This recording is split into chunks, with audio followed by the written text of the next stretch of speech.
Pokemon Champions has a weather problem. It seems like you can't go 2 games on the ladder without running into one of these guys and reconsidering your team building choices. Today we're using Mega Abomasnow because I'm part of the problem, and I wanted to see what it was capable of in the current format. We'll be using teammates like Galarian Slowking to get the Trick Room up and support it with Chilly Reception, as well as Farigiraf to prevent Fake Out and make sure the Trick Room goes up. Let's see how well it does. Game 1, we're up against Charizard Wise Sun, and I didn't bring a Wide Guard user. Oops. Yeah, this is what I was talking about in the beginning with team building choices, because I just sometimes forget that Wide Guard needs to be on my teams. Anyways, we lead off Palafin and switch it out immediately to get the 0 to Hero activated, and we just go into Slowking on a potential Solar Beam or something. As Charizard goes for Protect, probably anticipating a flip turn, as the Venusaur goes for Sleep Powder. Unfortunate, but what are you going to do? We're fast asleep, so we can't get the Trick Room up immediately, but we do have a second Trick Room user on the field now, so maybe there's a chance there. Charizard goes for the Mega Evolution and puts up the Sun, so that Venusaur is now twice as fast with its Chlorophyll. And it goes for Sleep Powder again and puts my other Trick Room setter to sleep, so now I'm a little irritated because, yeah, what's the matter, the only way you win this is if you land both your Sleep Powders, and you did. Good job. He has a better gaming chair. Anyways, we're going to get hit by the Heat Wave, we're going to eat our Citrus Berry, and Farigiraf thankfully wakes up and goes for the Trick Room so I can get some momentum going here. And I'm hoping my Slowking can wake up soon, but unfortunately he gets the 2-turn sleep, and Farigiraf is just going to go for the Twin Beam into the Venusaur to chip it down, as it does less than I thought it would, even though I got a crit there. And that's because it's Citrus Berry, bulky Venusaur, which is pretty interesting. Usually they're Focus Sash because you just want to like outspeed and do as much damage as possible. Charizard goes for the Heat Wave, and my Farigiraf gets knocked out. And the Venusaur is going to go for the Sludge Bomb here, but thankfully Slowking's bulky enough to survive that, which is really good for me, because now I get to bring in Abomasnow, set up the snow, and get something going here, while I have the Trick Room active. So Charizard withdraws, obviously to come back in at a later point and set the Sun again to put me at a disadvantage, and he brings in the Kingambit. And now, unfortunately, that's the one Pokemon I didn't want to come in here, because I went for a specific move with Slowking that does not touch Kingambit. So we do wake up, and we go for the Acid Spray, which would have lowered its special defense by 2 stages and made Blizzard do a lot more damage. Unfortunately, it's Steel-type, so it did not get hit by that. But also, kind of fortunately, it didn't, because it would have got Defiant, because it's Kingambit. But regardless, we knock out the Venusaur here, and the Charizard's going to come back in and get rid of my Sun. What? Or Snow. He's going to set Sun.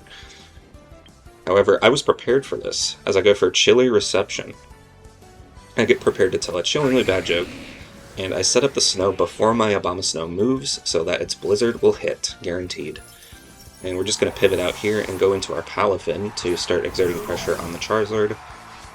Activate our 0 to Hero, undergo a Heroic Transformation. And we're going to do about half to the Charizard, as we do get the Freeze, which is extremely lucky.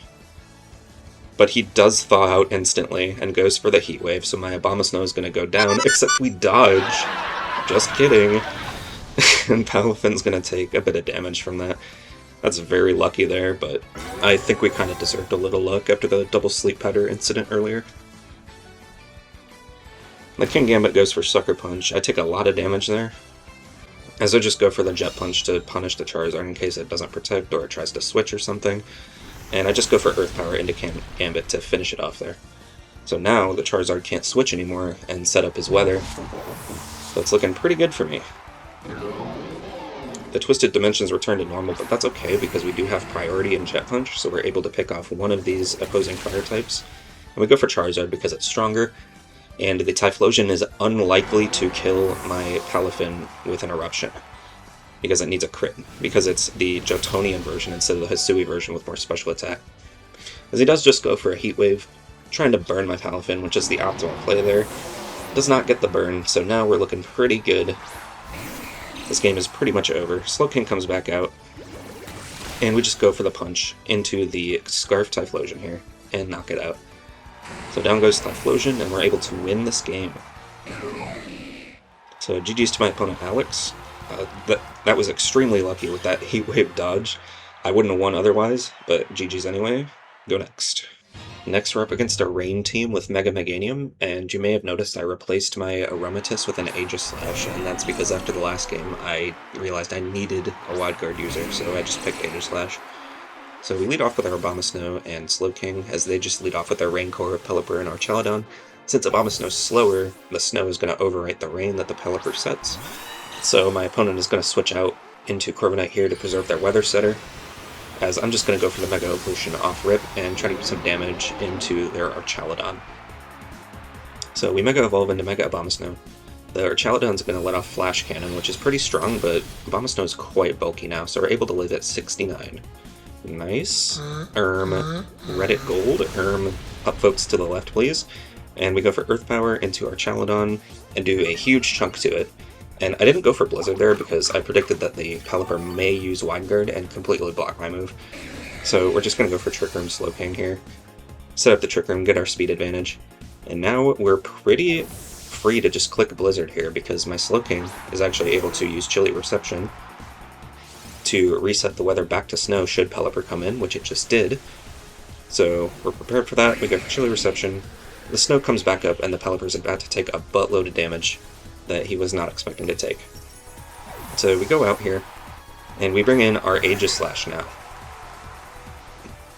As we just go for Blizzard, do a huge chunk to the Pelipper and over half to Corviknight, which tells me that it's probably more physically invested than special, as we are able to live an Iron Head at 3 HP because of the snow buff to ice types in with their defense in the snow.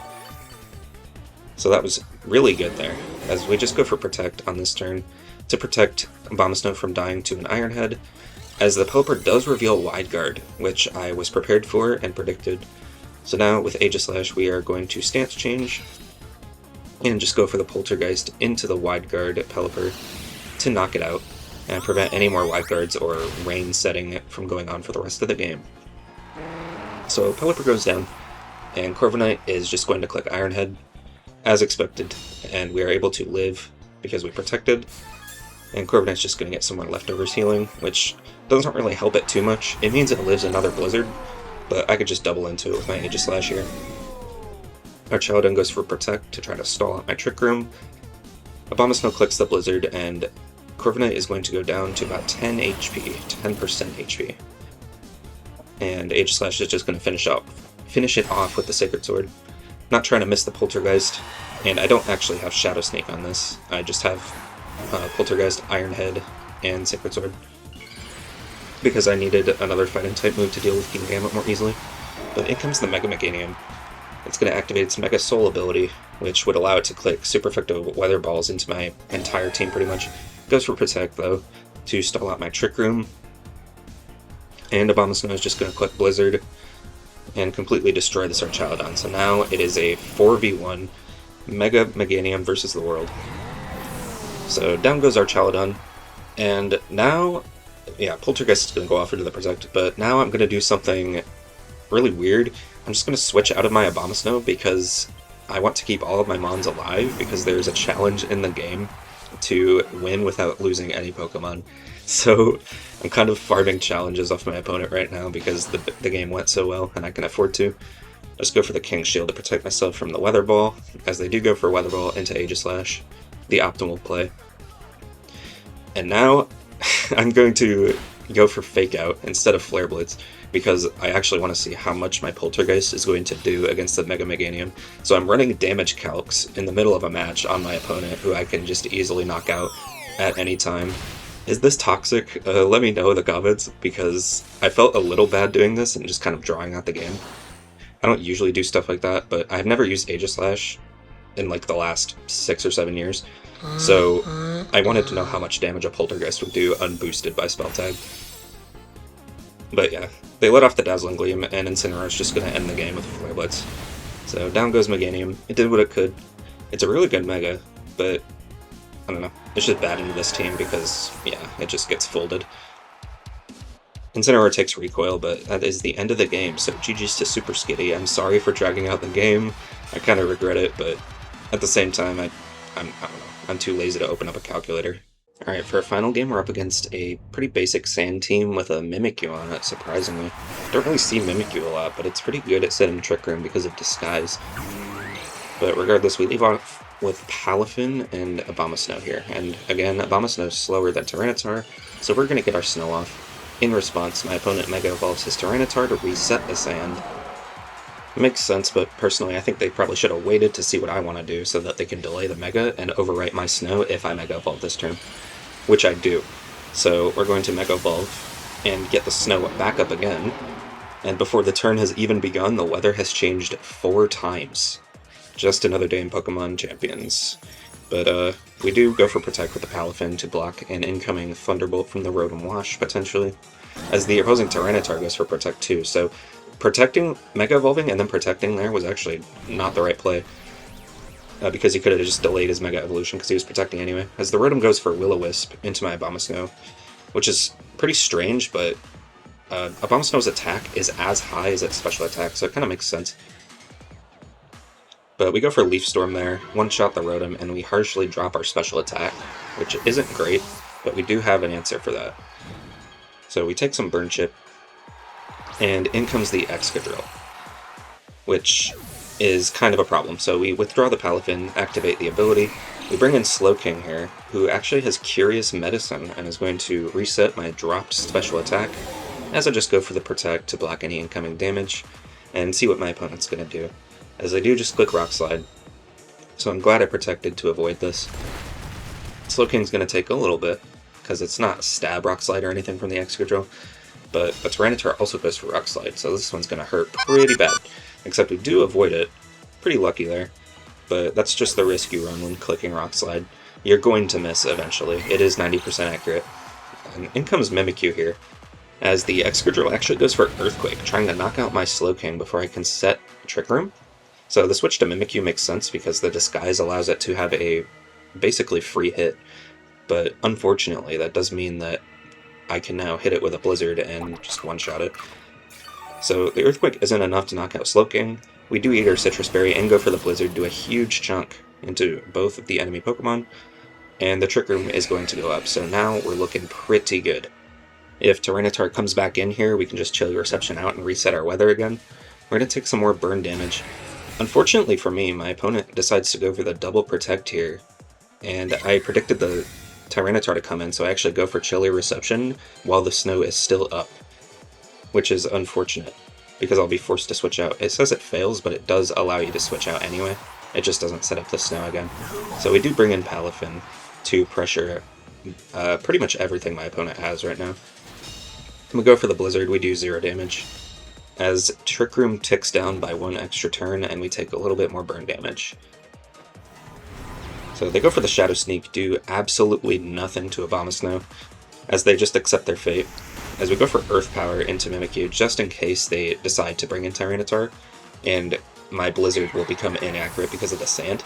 So we just go for the guaranteed knockouts here with the Wave Crash and the Earth Power. As now Excadrill is going to go down, and Tyranitar is going to come back in. I went for Wave Crash instead of Jet Punch because if Tyranitar for some reason came in on that slot, I wanted to do as much damage as possible. Unfortunately it didn't, so. But now in comes Tyranitar on our last turn of Trick Room. It's going to set up the sand, and it's just going to go for the Protect to stall out the final turn. Makes perfect sense, as I just click my most powerful moves into it, being Leaf Storm and Close Combat. So now we just have to hope that the Tyranitar doesn't like flinch us or one-shot us or something. As we take more burn damage, the Rotom has done a lot of damage. We're going to miss our Leaf Storm, hilariously, but, you know, it is what it is. He missed a Rock Slide. It is what it is. And now Abomasnow's going to go down, and I'm hoping Palafin doesn't flinch, and thankfully he is that guy, and he goes for the Close Combat into the Tyranitar, knocking it out and closing out the game. It's extremely effective. I'm just noticing it says that. I've never noticed. So anyways, we are able to win against Blue. So GG's there. That's going to be it for today, but I'm going to leave the spreads and the movesets on screen right now in case you want to try this out. Just a personal recommendation, I would probably put Araquanid on this team over Aegislash as your wildcard user because it fits pretty well. I needed a water type attacker and a wide guard user, and that's pretty good roll compression for a Trick Room team like this. So hope you guys enjoyed. I'll catch you guys in the next one.